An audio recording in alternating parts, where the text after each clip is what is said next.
We are reaching the end of this tutorial, and now we are going to take a look at the Python implementation of the MDCT, first the analysis and later the synthesis. In this example, we are going to use an audio file from this band from Brazil called Double Cross. You can check them out in Spotify and in Instagram, or here you can click and check them out. We are going to use a song from their first EP. It's called the song is called Paganizer.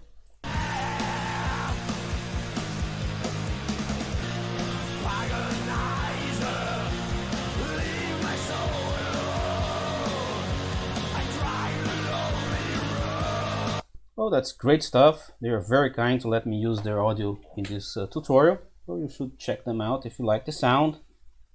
And here, so we are using Librosa to import this MP3 file. We're just printing here the number of samples. Now we are defining the number of subbands, and we use 1024 subbands. Here is the sine window for the MDCT, and here we're just plotting the sine window.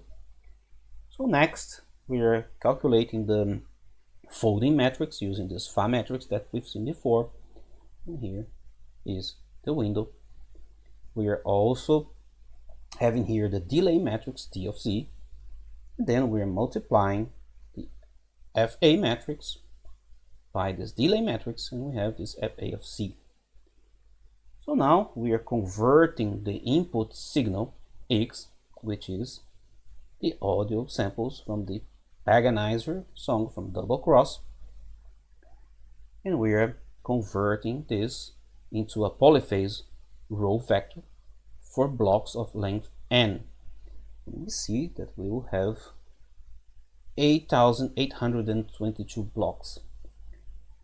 So then we are multiplying this polyphase vector by this FAZ polyphase matrix, and we have this y of p. Well, here we have L is the number of blocks that we calculated here. Here we are having the DCT4, and then we are applying the DCT4 transform to the rows of this y of p that we have here. And then here's the resulting spectrogram image of this process. Here's the y of p, and here we observe that we have the highest frequencies at the small subband in this scale, and we have only 8,822 blocks. So we are dividing this number here by 1024. This gives us the number of blocks. And this is the MDCT for the analysis.